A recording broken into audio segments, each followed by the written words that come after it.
CTS 다음 세대 연중기획 한국교회가 살립시다 시간입니다.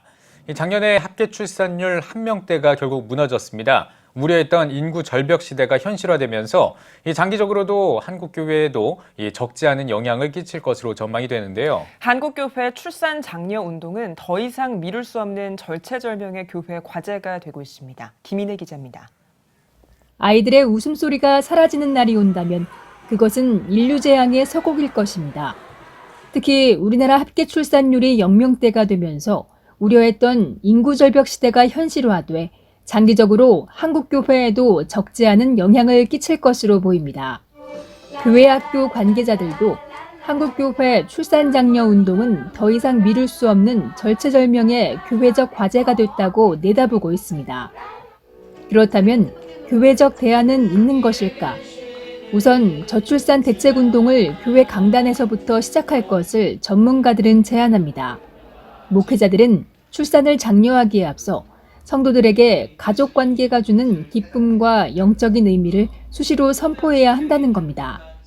애를 낳으라고 강조를 하고 그것이 있습니다고 이야기할 것이 아니고 저는 좀 더 행복한 삶이 무엇인가 희망을 주는 그런 메시지들, 통합하는 메시지가 종교에서 우선 기본적으로 좀 더 하게 되면은 그 사람들의 그게 많이 거기에 대해서 그 영향을 받지 않겠습니까?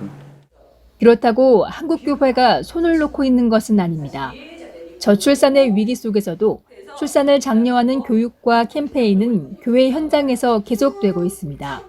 여의도 순복음교회와 인천 순복음교회, 은평제일교회, 광성교회, 영안교회, 청주 오송생명교회, 부산 호산나교회 등 많은 교회들이 출산장려금 지원 제도와 출산 후 스쿨, 결혼 예비학교, 육아교실 등 프로그램 운영에 힘쓰고 있습니다.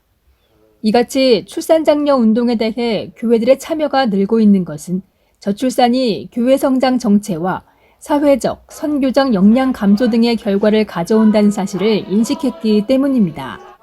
전문가들은 한국교회는 저출산 예방을 위한 가장 좋은 대안을 갖고 있는 공동체라고 강조합니다. 그러면서 교회가 지역사회단체나 정부와 유기적인 협력을 통해 진행한다면 좀 더 효율적일 것이라고 제안합니다.